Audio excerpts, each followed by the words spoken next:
Brian. I'm doing really good. I started my day with a good workout, so I'm feeling really empowered right now. After a good workout, I feel back to myself. I hope everybody is doing well, despite the amount of girls you've interviewed. Laban.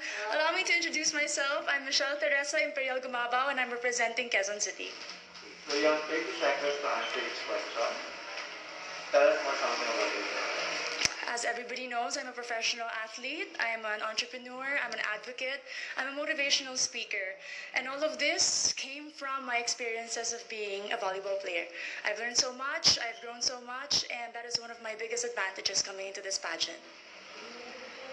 What is one beautiful word in Tagalog and what does it mean? Maganda.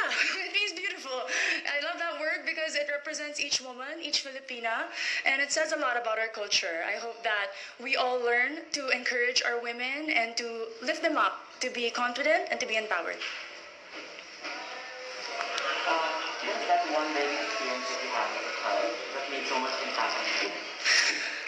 I have been highly supported by my parents, and what they taught me is to encourage others, to support others, to work with others. That's why it benefited me as a team player playing sports, and it also benefited me joining beauty pageants because you represent an organization.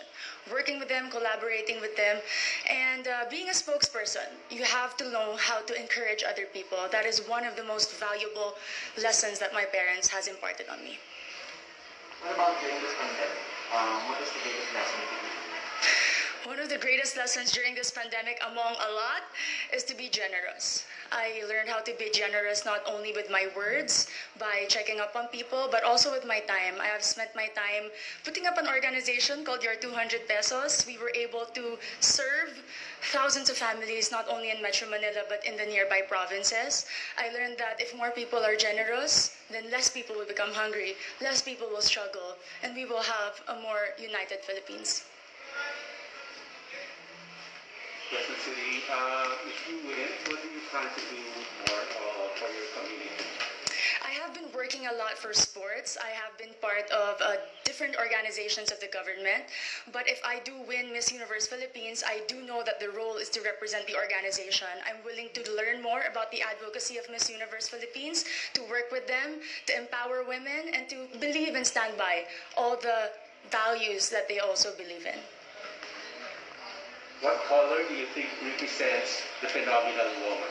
Green represents a phenomenal woman. Aside from it being the color of life, in my experience, it is the color of champions. I graduated from De La Salle University with 3 championships in my back, and I know that this is a color that inspires and empowers and shows off a strong and confident, phenomenal woman.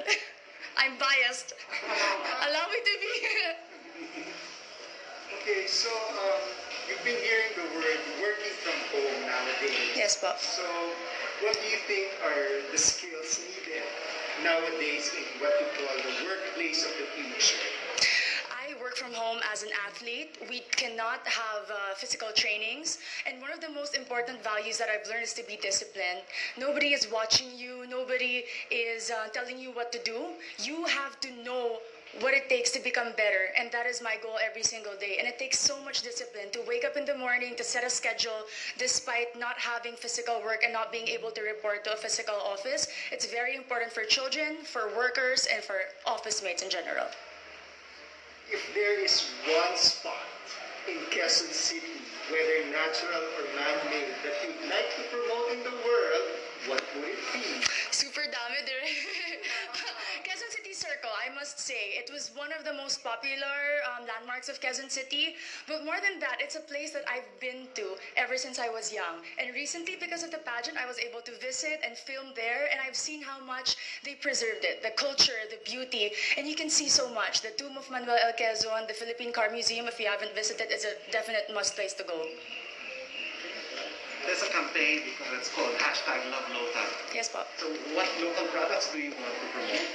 We all know Quezon City is popular for the celebrities. Our main product is people, entertainment. But in this journey for Miss Universe Philippines, I'd really like to promote garments and textile. If you are not familiar with Kamuning Textile Market, it's very popular and a lot of people go. And I know that with our everyday activities, being a Miss Universe Philippines candidate, I can showcase the different designers and the different products from my own city. Last question for you is, what's one thing that you think young people should focus on? Young people like you. Young people should focus on their dreams. And to achieve those dreams, you have to prepare yourself and equip yourself. Keep on learning, keep on growing, keep on taking risks. But at the end of the day, our dreams are our own. And no matter how much people criticize you or put you down, you have to empower yourself first before you want to empower others. Amazing. Thank you. Very nice. Thank you. Kamuning Market is so famous for fashion. It's Filipino fashion. Yes, because when people think about Quezon City, instantly it's GMA, ABS, Artistas, but we have a lot of designers in Timog alone, and that's because they're close to Kamuning, the resource for textile. May mga paggawa din sa Kamuning. Suits, yung mga suits. Yes. Thank you po. Have a great day. Thank you. I love Q&A. I love being asked questions, especially if it's about myself and my city. I'm very proud of my hometown, so it was a very easy and casual interview today.